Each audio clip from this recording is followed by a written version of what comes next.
Bonjour à tous et merci à vous d'être au rendez-vous des vidéos de Freddy Mix Tattoo quand j'ai l'occasion d'en faire surtout un sujet qui peut être plutôt sympathique. Et là, c'est une demande qui vient de votre part. Vous m'avez demandé, est-ce que tu pourrais, Fred, nous faire une petite vidéo sur les différences qu'il va y avoir et est-ce que je dois passer de Soldier Ambition, pour ceux qui ne connaissent pas, la marque Ambition. Alors, est-ce que je dois passer de la Ambition Soldier, qui est celle-ci, avec les écrans boutons de poussoir, à l'Ambition Vibe, qui est la version 2022 d'Ambition, leur dernière machine? Est-ce qu'il y a vraiment l'envie, le besoin de passer à l'autre version?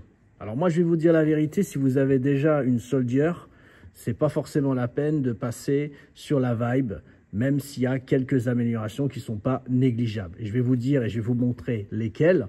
Alors, vous avez, ça se situe surtout au niveau de la batterie. Donc déjà, un truc très simple, c'est que je vais parler de stroke. Parce qu'il y en a beaucoup qui me demandent comment fonctionne le stroke. Est-ce que si j'ai pas un 4, je vais pas pouvoir tatouer? Franchement, entre 3,5 et 4, c'est pas non plus l'invention de l'eau chaude. C'est vraiment, quand vous parlez là, par exemple, je vois la Unlimited de Cheyenne, si vous passez bien sûr d'un 2,5 ou 3 mm de stroke en débattement à un 5 ou 5,5 comme chez l'Avenger de Vlad Vlad, là il y a une vraie différence. Ça devient vraiment violent, ça fait des beaux traits sur rotatif. Sur hybride encore plus beau, mais par contre sur machine, oui, pourquoi pas pour les connaisseurs, pour ceux qui ont une grosse expérience du tatouage, ils vont remarquer une différence. En plus, quand vous avez la Soldier, vous avez la possibilité de faire les essais. Il ne faut pas les faire 50 fois parce que passer de l'un à l'autre, c'est sympa. Mais à force de faire du serrage de vis, vous risquez d'avoir de la casse.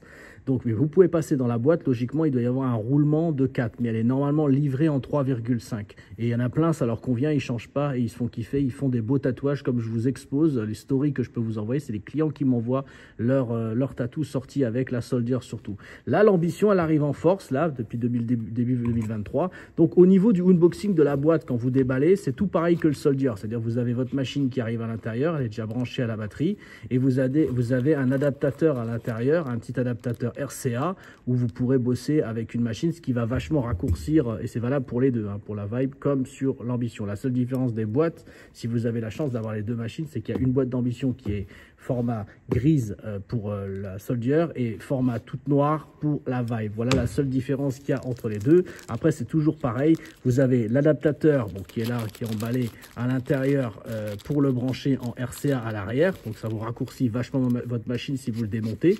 Si vous le démontez là et vous branchez l'adaptateur derrière, ça va faire... On va pas s'embrouiller. Vous le branchez à l'arrière, tac. Ça vous fait un petit adaptateur, ça vous fait une machine beaucoup plus courte. Voilà, c'est tout. Il n'y a rien de spécial. Mais en tout cas, ça peut dépanner si vous avez une batterie externe, par exemple. Ça peut arriver, vous avez une batterie comme la dernière Steel qu'on a sortie ou une autre batterie, n'importe laquelle. Vous pouvez la brancher derrière. Ça vous permet, si vous êtes à 0 sur votre batterie là, attention, c'est pas n'importe quoi chez Ambition. Une fois rechargé, ça se recharge très vite, je trouve, et ça tient souvent un peu ressemblant à P2S de EZ. Ça tient 8 heures, quoi. 8 heures non-stop. Donc franchement, je sais pas qui tatoue plus de 8 heures par jour, mais en tout cas, la personne qui arrive à faire ça, elle est hyper motivée ou elle a vraiment une grosse pièce et elle est à fond les ballons. Parce que tatouer 8 heures avec la machine dans la main, c'est l'usine. Donc voilà. Voilà. Et ensuite, on va faire un petit point sur les deux machines. Alors, ce que je trouve sur l'Ambition Soldier, c'est qu'il y a vraiment nettement moins de bruit et de vibration. Ce qui ne change pas la façon de travailler. La Soldier, elle fonctionne très bien. Alors moi, pourquoi il y a un aussi gros bruit sur ma Soldier? Parce que j'ai changé le stroke de 4. Passer de 3,5 à 4, ça fait beaucoup plus de bruit. Vous pouvez l'entendre, écoutez. Voilà, c'est parce qu'au fait, le roulement fait beaucoup plus de bruit en 4 mm de stroke. Alors que là, elle est de base en 4 mm de stroke. Et quand je l'allume, bon, ça, s'il y a un gros bruit, c'est de par ma cartouche. La cartouche, elle fait beaucoup de bruit. Oui, vous allez vous dire, c'est quoi ce truc énorme que j'ai monté dessus? Alors, on ne va pas les vendre parce qu'il n'y aura pas beaucoup de demandes sur ce modèle-là. Ça, c'est des cartouches de 153 Magnum. Donc, 153 curves. C'est juste pour les connaisseurs, pour ceux qui aiment le gros et surtout qui savent s'en servir. Ça ne marche pas sur n'importe quelle machine. Voilà. Qu'est-ce que je peux vous dire de plus? Donc, vous avez... Bon, là, si j'enlève cette cartouche, quand je l'allume, vous entendez? À 8,5 volts, il y a beaucoup moins de bruit que sur Soldier. Même si Soldier, il y en a plein, c'est leur préférence parce qu'elle marche hyper fort, hyper bien. Et les plus beaux tatouages pour l'instant, parce qu'il n'y a pas énormément de monde qui est sur Vibe, ils sont sortis avec ça, ce que je vous montre. Donc c'est du lourd. Sa vitesse de croisière pour beaucoup, entre 8,5 et 8. Alors vous croyez que ça va vite parce qu'il n'y a pas de cartouche dessus, mais dès qu'on va monter le Mac dessus et on l'enclenche, ça fait un gros bruit. Ah oui, ça fait du bruit parce que c'est beaucoup d'aiguilles. Hein. Mais après, quand vous mettez une petite buse, ça en fait beaucoup moins. C'est vrai que ça vous a fait peur pour certains, j'en suis persuadé. Donc voilà. Donc, est-ce qu'il y a vraiment beaucoup de changements? Est-ce que je dois passer? Non. Par contre, la grosse différence que vous allez vraiment sentir, c'est entre les batteries.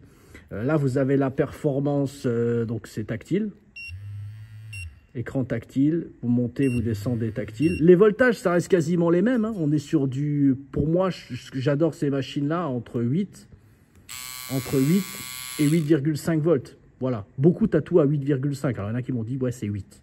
Bon, bah écoutez, c'est 8. Moi, je suis d'accord avec vous. Donc, voilà. Voilà pour ces deux bécanes qui sont deux beaux joujoux. En tout cas, je sais qu'il y a du monde qui kiffe s'amuser avec. C'est propre, ça tient bien. Au niveau des cartouches, ça prend quasiment tout. Ça s'ajuste bien. C'est propre, ça s'ajuste très bien. Le serrage, par contre, n'oubliez pas de toujours bien serrer parce que si elle est un tout petit peu desserrée, vous risquez d'avoir des vibrations, vous vous demandez d'où ça vient alors que c'était juste la batterie. Il faut bien la serrer à l'arrière, bien l'accrocher dedans. Et la plupart du temps, on n'est même pas obligé de la dévisser complètement. Hein. On en a rarement deux puisque 8 heures de taf, c'est quand même déjà très royal hein, ce qu'on fait aujourd'hui par rapport à l'époque où on avait seulement 1h20 de tatouage.